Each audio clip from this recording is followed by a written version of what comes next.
नमस्कार मंडळी, आपल्या यूट्यूब चॅनलमध्ये तुम्हा सर्वांचे स्वागत आहे. जर का आपण आमच्या चॅनलवर नवीन असाल तर आमच्या चॅनलला सबस्क्राईब करा. आपल्याला हे देखील माहीत आहे की आजच्या काळात प्रत्येक जण कोणत्या ना कोणत्या स्वरूपात मांसाहार करतो. पण तुम्ही कधी विचार केला आहे का की जो माणूस मांसाहार करतो आणि नंतर देवाची पूजा करतो, अशा व्यक्तीची पूजा देव स्वीकारतो का? जर तुम्ही विचार केला नसेल तर आज मी तुम्हाला या प्रश्नाचे उत्तर सांगणार आहे, ज्याचे वर्णन स्कंद पुराण, भगवद्गीता सारख्या हिंदू धार्मिक ग्रंथात केले आहे. स्कंद पुराण काशीखंडाच्या 3ऱ्या अध्यायात सांगितले आहे की मांसाहार करणाऱ्याचे जीवन नाश पावते. अशा माणसाला मृत्यूच्या जगात सुख मिळत नाही आणि मृत्यूनंतरही दुसऱ्या जगातही सुख मिळत नाही. याशिवाय स्कंद पुराणात एका घटनेचे आणखी एक वर्णन आहे.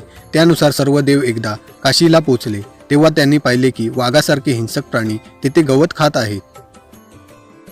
स्कंद पुराणात असाही उल्लेख आहे की जर कोणताही प्राणी मेला, त्याला मधुमेहाचा त्रास असेल तर त्याचे मांस खाऊ नये. इतकेच नाही तर स्कंद पुराणानुसार जे लोक मांस आणि मद्य सेवन करतात त्यांची भक्ती पूजा भगवान शिव कधीच स्वीकारत नाही.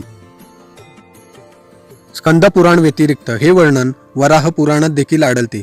त्यानुसार भगवान विष्णूच्या वराह अवताराला पृथ्वी देवाने विचारले असता ते म्हणतात की जो मनुष्य मांस खातो मी त्याची पूजा स्वीकारत नाही आणि त्याला माझे म्हणून स्वीकारत नाही. भगवान विष्णूच्या वराह अवतारावरही भक्तांचा विश्वास आहे. तो देवाला असेही म्हणतो की माझ्यासाठी मासे किंवा इतर प्राण्यांचे मांस खाणाऱ्या व्यक्तींपेक्षा मोठा अपराधी कोणी नाही. याशिवाय भगवान श्रीकृष्णाने गीतेतही सांगितले आहे की मानवाने काय खावे आणि काय खाऊ नये. तामसिक भोजनाच्या सेवनाने बुद्धी कमकुवत होते आणि मनुष्य आपल्या इंद्रियांवरील ताबा गमावतो. त्यानंतर माणूस इच्छा नसतानाही अनेक प्रकारच्या गुन्ह्यांमध्ये सहभागी होतो.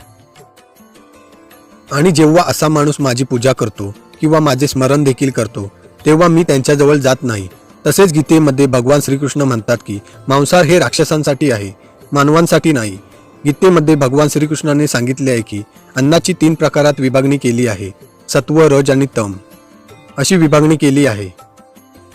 सात्विक आहारामुळे आयुर्मान वाढते, मन शुद्ध होते, बुद्धीला बळ मिळते, आरोग्य आणि समाधान मिळते. हिंदू धर्मात मांस खाणे योग्य आहे की नाही याबद्दल अनेकांच्या मनात गैरसमज आहेत आणि याचे मुख्य कारण म्हणजे धार्मिक शास्त्रात काय सांगितले आहे याविषयी लोकांना माहीत नसणे.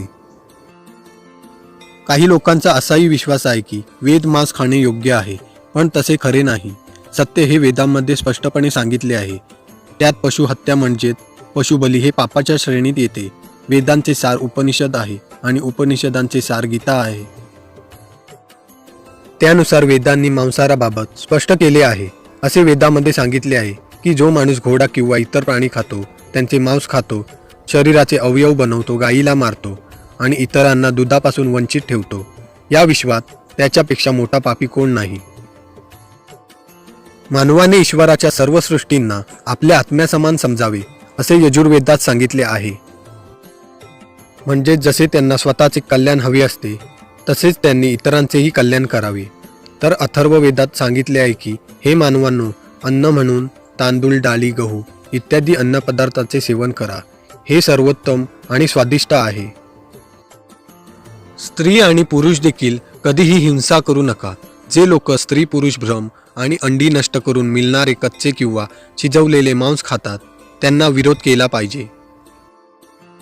गाय ही जगाची माता असून तिच्या रक्षणासाठी समाज अस्तित्वात आहे असाही उल्लेख ऋग्वेदात आहे.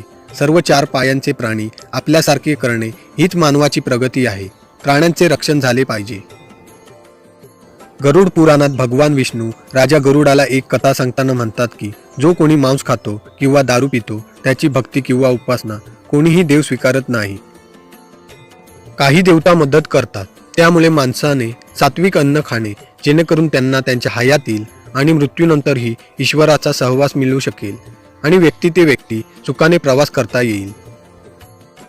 तसेच भगवान विष्णू सांगतात की जो मनुष्य स्वार्थापोटी इतर प्राण्यांची हत्या करतो त्याला त्याच्या मृत्यूनंतर अनेक जन्मांसाठी त्याच पशुरूपात जन्म घ्यावा लागतो आणि ज्याप्रमाणे त्याने अन्नासाठी प्राणी मारला होता त्याच प्रकारे त्याचाही वध केला जातो. त्यामुळे मित्रांनो, जर तुमची देवाची पूजा किंवा भक्ती यावर विश्वास असेल तर मांसाहार बंद करा. तरीही मांसाहार शास्त्रानुसार योग्य मानला जात नाही. त्यामुळे मानवाला अनेक प्रकारचे आजारही होतात. मला आशा आहे की तुम्हाला या व्हिडिओद्वारे थोडीफार माहिती मिळाली असेल. तर तुम्हाला आमचे सादरीकरण कसे वाटले खाली कमेंट करून आम्हाला सांगा. तुम्हाला ते आवडले असेल तर लाईक करा आणि जास्तीत जास्त शेअर करा. तर अशा पौराणिक आणि आध्यात्मिक माहितीसाठी आमच्या यूट्यूब चॅनलला सबस्क्राईब करा. भेटू पुढील व्हिडिओमध्ये. धन्यवाद.